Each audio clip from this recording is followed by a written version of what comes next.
first 3 complaints filed. Ano po ang sagot ng House of Representatives?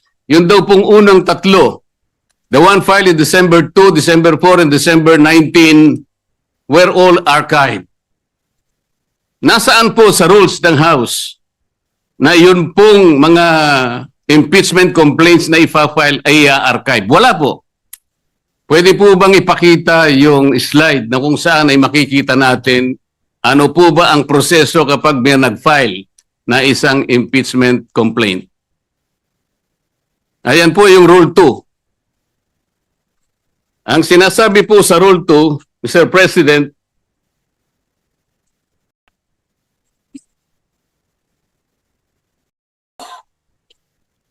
hindi sa Rule 3, sa Rule 3. Rule 2, Section 3.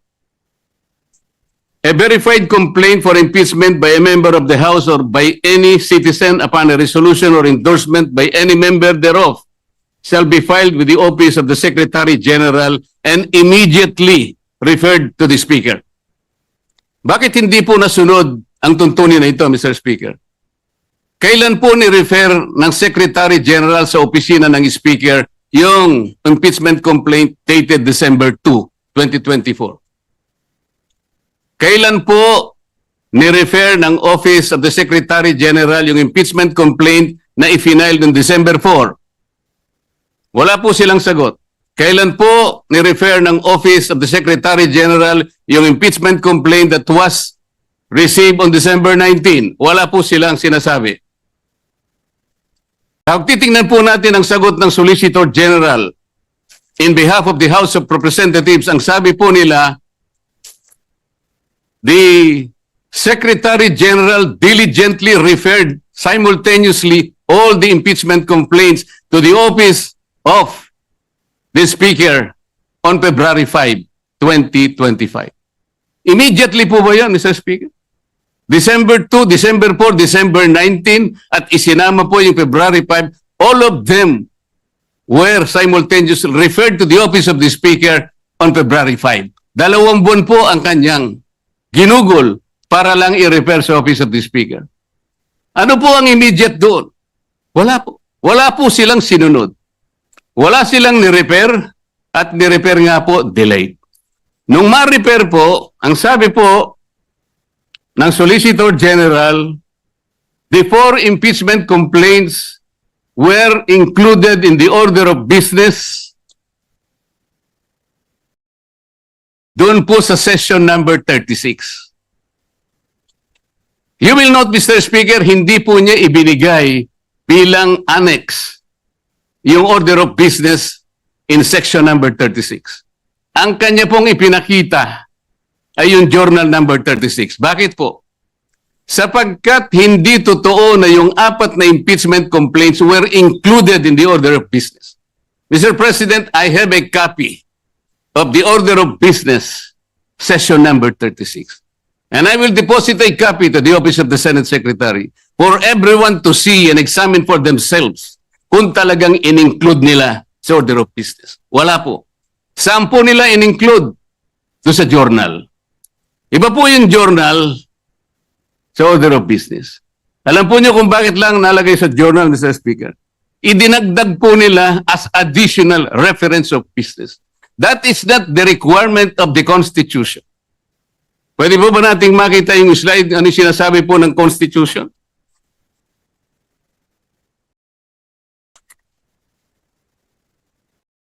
A verified complaint for impeachment may be filed by the member of the House, blah, blah, blah. Ang sinasabi po rito,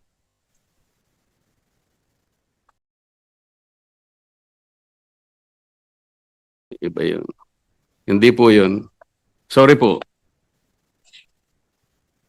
Nakalagay po, in-include sa 10th session day. Yun po yung section number 36. Hindi po totoo yun. Ilang violations na po? Kanina po, in-archive po yung 3 violations. Hindi po ni-refer sa Committee on Justice. 3 violation. 6 na po. Ngayon sinasabi po, in-include po sa order of business. Hindi rin po. 3 violations na naman. 9 na po. At sabi po nila, yung session 36, is the 10th session. Hindi po. Bilangin po natin yung December 2. That was the date when the first complaint was filed, endorsed, and received by the Office of the Secretary General. December 2 is session number 26. Mr. President, bilangin po ninyo yung session number 26 up to session 36 na sinasabi ng Solicitor General. Yun po ang 11th session. That was not the 10th session. Ang 11th session is session number 35. Just for the record, Mr. Speaker. So ilang violation na po yan? Balikan po ninyo yung Rule 2 na nandyan po sa slide, Mr. Speaker. Ano po yung mode of initiating impeachment? Ganito po ang sinasabi ng rule of the House of Representatives. Impeachment shall be initiated by the filing and subsequent referral to the Committee of Justice. Ito po yung Sereno versus, Francisco versus House of Representatives. Verified complaint for impeachment filed by any member of the House of Representatives, i-refer po sa Committee on Justice. Verified complaint filed by any citizen upon a resolution endorsement by any member thereof, i-refer po sa Committee on Justice. A verified complaint or resolution impeachment filed by at least 1/3 of all members of the House, i-refer din po sa Committee on Justice. Bakit po ang ginawa nila nung makakuha sila ng higit sa 1/3, dali-dali po nila ang tinransmit sa Senate? Ang pagkakakala po nila, Mr. Speaker, sapagkat ang pinagbatayan po nila ay yung Rule 4 na kung saan in Section 14 sinasabi po endorsement of the complaint resolution to the Senate. Ang sinasabi lamang naman po noon, Sir President, ay yung pamamaraan kung paano po i-endorse yung impeachment complaint that was signed by 1/3 or even more members of the House of Representatives. Hindi naman po sinasabi doon na hindi na sa i-refer sa Committee on Justice. Bakit po nakalagay dito sa rule? Kailangan i-refer din siya sa Committee on Justice, but they never did. Mr. Speaker, Mr. President. So ilang violations na po ito? You cannot use Section 14 in isolation of Section 2. Hindi po pwede yun. Binigyan po ba ng discretion, Mr. President? Was the House given the discretion to select, to withhold and select from among the 4 impeachment complaints, which will be the one to be transmitted in the Senate in derogation of the 1-year ban rule? Wala po silang discretion. Kung sila po mismo ay hindi sumusunod sa tuntunin, bakit po ngayon ay napakarami pong nagsasalita?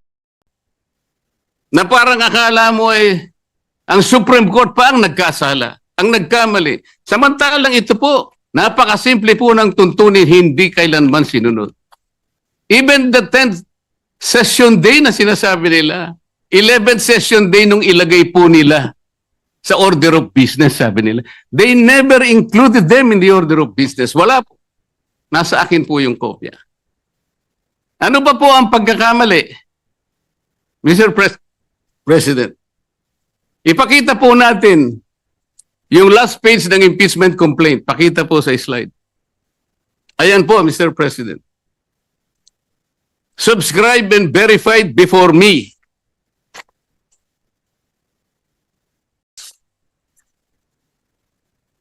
Sabi po ng Secretary General.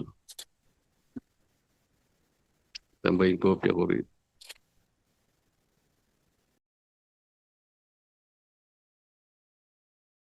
Subscribed and verified before me on this blank day of February 2025. Wala pa pong date.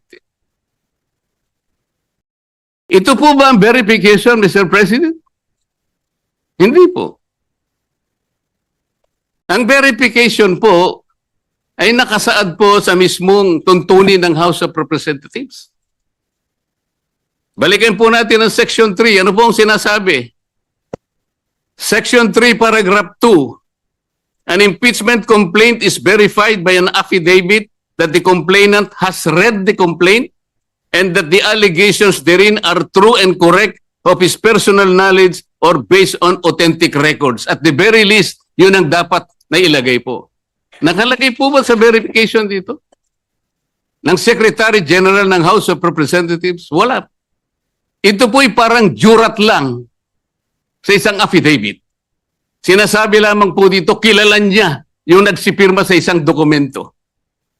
Na ang dokumento ay naglalaman ng 32 pages. This is not the verification required under the rules of impeachment by the House of Representatives. Ang totoo po, kung balikan po natin ang Section 14, nandyan po sa slide. Isinulat na po sa tuntunin kung ano po ang dapat kopyahin nila para magkaroon ng tunay na verification. Hindi pa po nila kinopya. Mr. President, ito po yung contents ng verification na dapat sana yun ang nilagay nila sa complaint.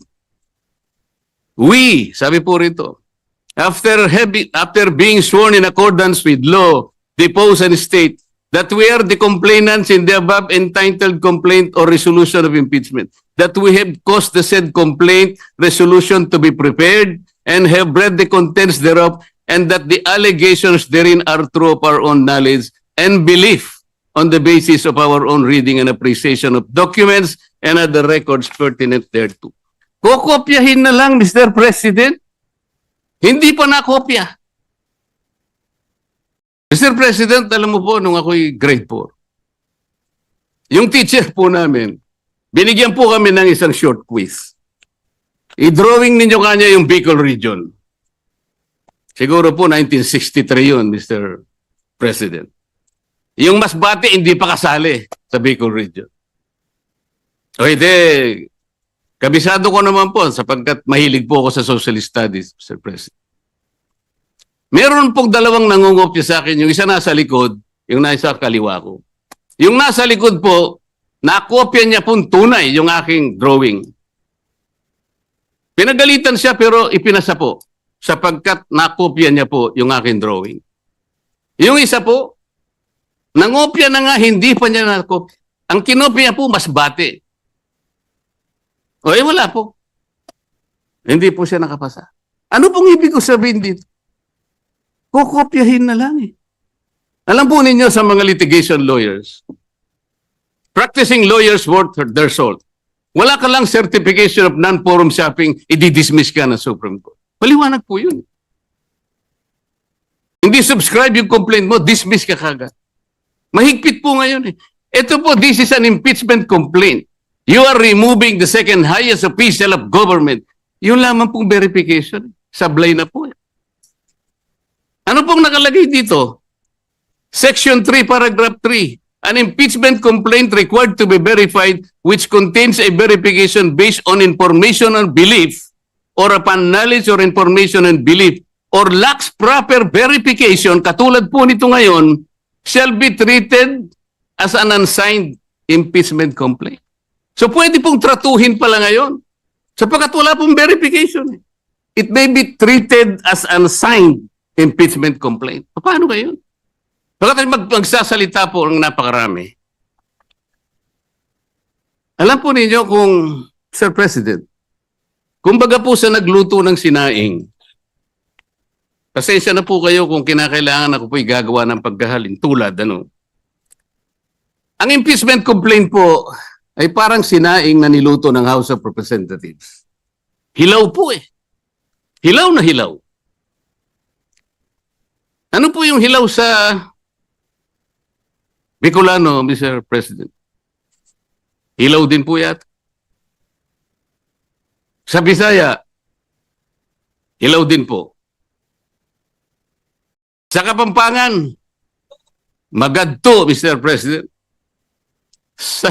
Sa Waray po, matagudtod. Sa Ilonggo po, lagdos. Sa Ilocano, marakusol. Sana po tama ang aking pagkaka-pronounce. Ang dami pong nagsasalita, Mr. President. Doon lang po sa House of Representatives, isa pong bagong pasok doon. Ngunit patagal na pong nagserbisyo sa ating bansa. Naging senadora, naging Secretary of Justice, naging chairman ng Human Rights Commission. Alam po ba kung ano sinabi niya sa isang panayam? Ito po, nakuha ko. Harap-harapan na tayong niloloko. Kakaibang korte ito. Sana sa palengke na lang final ang impeachment case. At least doon, may nagtitinda ng totoo. Sana po, magtinda po siya ng matagudtod na kanin dyan sa Samar. Baka may bibili kaya. Pwede kaya siyang pumunta dyan sa Pampanga po para magbenta ng magadto na kanin. Kung may bibili, baka sakali. Pumunta kaya sa Panay para magbenta ng lagdos na kanin. Wala po siguro, Mr. President. Baka ngayon dagan dingding, hindi pa patusin. Huwag pong ganun. Ang dami na pong nagsipagsalita. Samantalang hindi po nila nakita. Ang dami, kayo po nagsimula ng mali. Hindi naman po sinasabi ng Korte Suprema na kailanman ay huwag kayong mag-impeach, huwag na kayong mag-file. Ayusin nyo lang po eh. Yun lamang po ang gustong mangyari dito. Ayusin nyo. You want to impeach the Vice President, do it in the right way. Hindi naman po tinignan ng merito eh. Ang sinasabi yung proseso, hindi po nyo sinunod eh. Sinasabi na nga, walang impeachment complaint bukod sa isa. Laban sa isang opisyal sa loob ng isang akalain mo namang apat po kagad ang ipinay. Pagkatapos yung apat, i-consider mo na isa. Hindi naman po yata tama yun, Mr. President.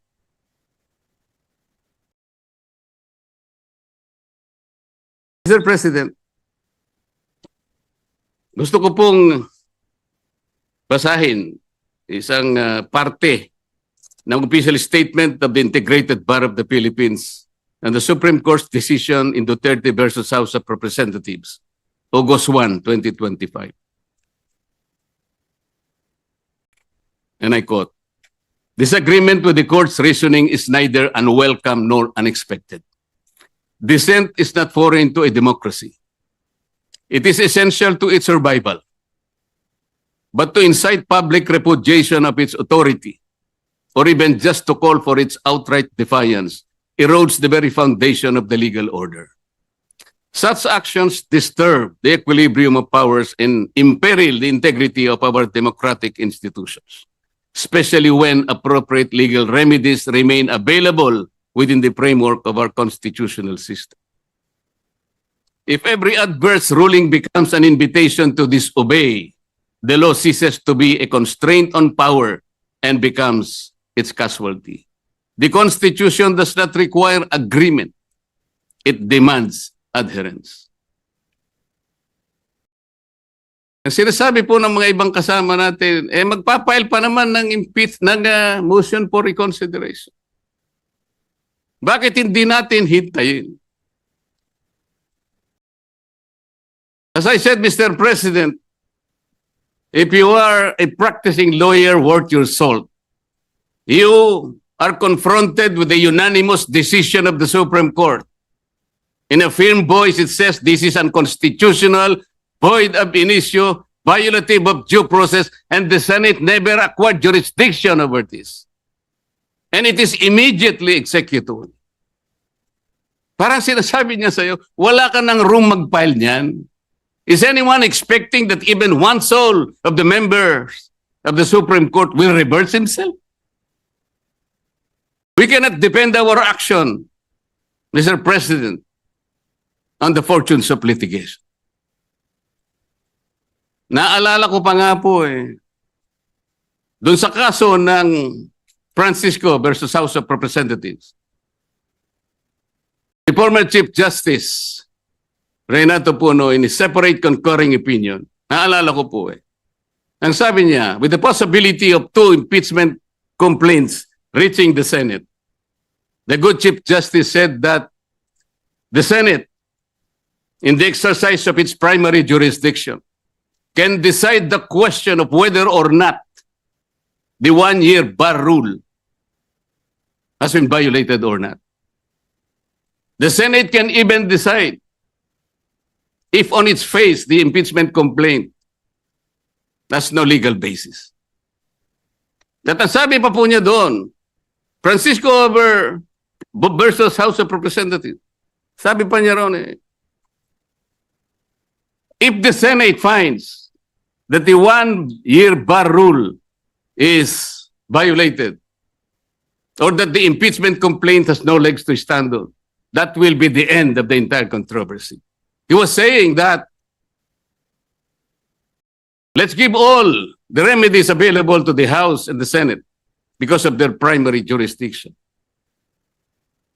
But when the case is ripe for judicial determination, it was the view of the former Chief Justice that the Supreme Court at that time, and only at that time, when it can speak with great moral authority in order to compel the loyalty, the respect, and the obedience of our people.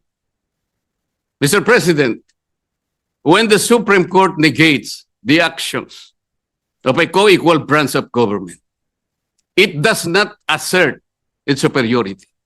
Instead, it upholds the supremacy and the dominance of the fundamental law of the land, the Constitution.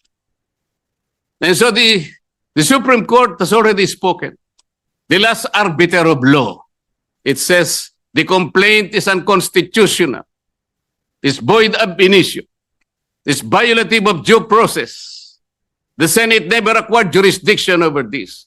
It is immediately executory. On that note, Mr. President, I respectfully move that the impeachment complaint be dismissed. I so move, Mr. President. Majority Floor Leader. Mr. President, before, Mr. President, we act on the motion of the distinguished gentleman from the great province of Tarlac and Rizal. Mr. President, the motion is not among the privileged motions listed under our Rule 32, Section 90 of our rules.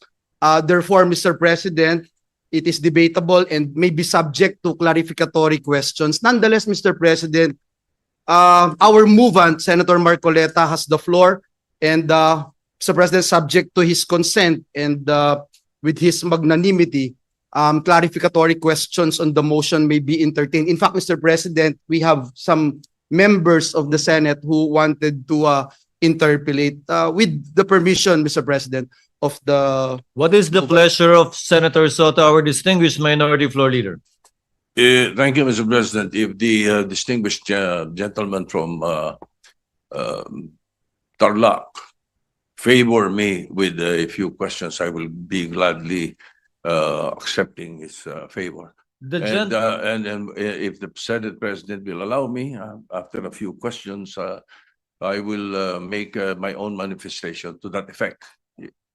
The gentleman may proceed. Should Senator Marcoleta so allow it?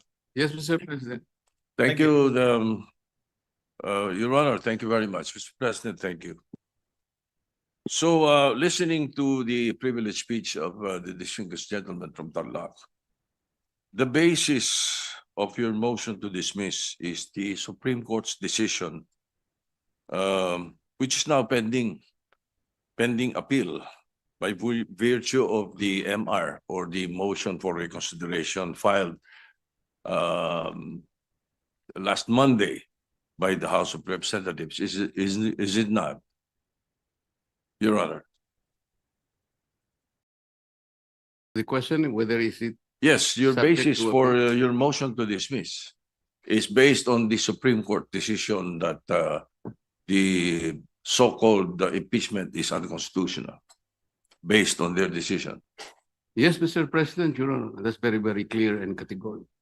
Correct. The Supreme Court decision, Mr. President, although immediately executory, is not yet final, thus appealable. Ngayon, naka-appeal na.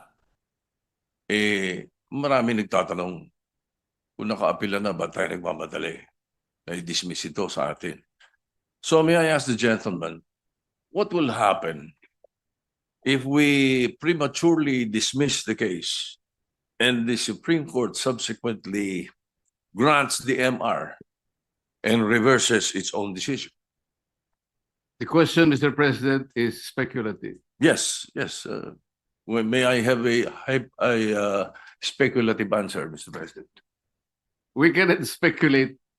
We can only guess, second guess, because on the basis of our experience as a practicing lawyer, Mr. President, ito pong ganitong klaseng desisyon, talaga pong wala na pong kaduda-duda na kahit po mag-file pa tayo ng motion for reconsideration. We are hoping against hope. It is as if we are wishing for the moon. Palagay nyo po, palagay nyo lang po merong isa na nag-reverse. Hindi rin po ma-overturn eh. Kasi po ang kailangan po ninyo ay 8 ang mag-reverse. Sa inaakala po ba ninyo meron kayong makukuhang 8 na pumirma doon sa unanimous decision na babaligtarin po nila yung kanyang sarili. Kaya napakahirap pong mag-speculate, Mr. President. I will accept the answer of the gentleman, but I have done my research, Mr. President. And to remind everyone, the reversal of the Supreme Court's own decision is not impossible, even in landmark cases. In the case of Labogal, Bilaan Tribal Association Incorporated versus Victor Ramos, GR number 127882, December 1st, 2004, questioning the constitutionality of Republic Act 7942 or the mining law, the Philippine mining law. The Supreme Court granted the MR, reversing and setting aside its earlier ruling. And also, Mr. President, just a few days ago, the Supreme Court reversed its own ruling on the definition of a stockholder. This is the case of Lily Lopez versus Lolito Lopez with GR numbers 25497-957-58. So, may kasabihan po tayo, ang tumatakbo ng matulin, kung matinik ay malalim. Kaya dapat siguro pag-isipan muna natin kung tama ba na bago magdesisyon ang Supreme Court, basta ibasura na natin ang kaso na ito. Unang-una po, Mr. President, gusto kong malaman, yung po bang mga kasong sinabi nyo, unanimous decisions po ba lahat? I am not sure about that. But one thing I can say is that if there is a mistake, unanimous decision could become a unanimous mistake. Wala pa pong nangyaring gano'n, Mr. President. At saka po tayo pag nananakbo, ako po ay nakasapatos at saka sa kalsada kaya hindi po ako matitinik. Well, Mr. President, there's always a first time. Regardless of whether it's unanimous or not, unanimous decision does not bar an appeal or a reversal, Mr. President. That is one thing for sure. Now, secondly, where is the ball, Mr. President? Or meaning the impeachment case itself? Is it in the Senate or in the impeachment court? Didn't the impeachment court throw it back, remanded, returned to the House of Representatives? So what are we dismissing in the Senate kung wala sa atin ang kaso? Can we continue hearing the case and dismissing it without the impeachment case in our hands? Can we throw the ball out when the ball is not in our possession? Siguro naman dapat magkaroon tayo ng tinatawag nating sense of proper sequencing of moves. Nasaan po ba yung impeachment case?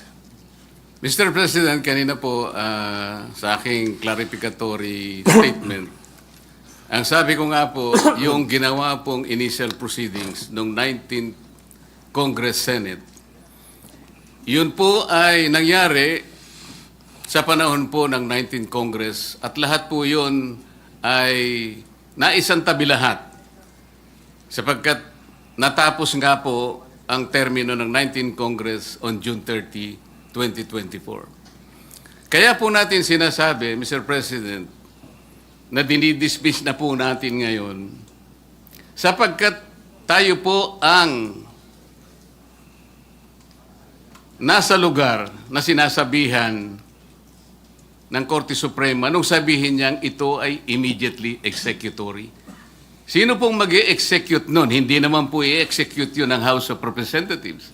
Maliwanag naman po na tayo lamang ang tinakdaan ng kataas-taasang hukuman na gumawa ng paraan para isang tabi na po ang usaping ito sapagkat napagtibay nga nila na ito'y unconstitutional, void ab initio, at wala na po tayong jurisdiction para dito. Thank you, Mr. President. Your Honor, thank you.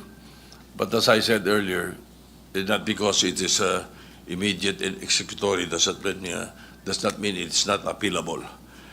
Now, to continue, Mr. President, I hope you don't mind. I will be posing a question, but then I will be doing a manifestation based on this question that I will be posing. So I'm certain that the gentleman from Canalrac has read the 97 pages ruling of the Supreme Court to come up with this motion. So the question is, must we agree on the statement of the decision of the Supreme Court on page 3, page 56, as basis that the one-year ban has set in? With that question, allow me to proceed with my manifestation with your permission, Mr. President. For the benefit of our colleagues, my colleagues, the last paragraph of page 3 states that, quote, since the 19th Congress terminated, the 3 impeachment complaints became enacted upon, end of quote. Again, this was reiterated in page 56, second paragraph of Roman numeral 5. It says, quote, the House of Representatives, however, was unable to act on the first 3 impeachment complaints because of the adjournment of the 19th Congress. To continue, for constitutional purposes, the first 3 complaints were effectively dismissed. In both instances, Mr. President, the Supreme Court was referring to the February 5, 2025 adjournment. But they have, erroneously believed that the said adjournment is the same adjournment with the sine die adjournment that ends a Congress. It is not. February 5 did not terminate the 19th Congress as stated in the decision. The sine die adjournment of the 19th Congress was on June 13, 2025, wherein the last session day was last June 11. Mr. President, and for the information of the public, there is a world of difference between adjournment versus adjournment sine die. Sa atin, pag nag-adjourn tayo for the Christmas break, nag-adjourn for the Easter break, nag-adjourn for the election period, nothing dies. The treaties, bills, resolutions, anything filed continues. It is never archived. Well, perhaps the lawyers of the ponentes did not realize that, or they were not familiar with the rules of Congress. As I said, this is a world of difference. Now, this is a transcendental case. Ang laking constitutional issue. wala man lang oral arguments, or at the very least, a consultation with some members of Congress or members of the bar na nakakaintindi ng rules ng Congress regarding the procedure. In that matter alone, Mr. President, kasabihan ninyo mga lawyer, falsus omnibus, falsus unus, falsus omnibus.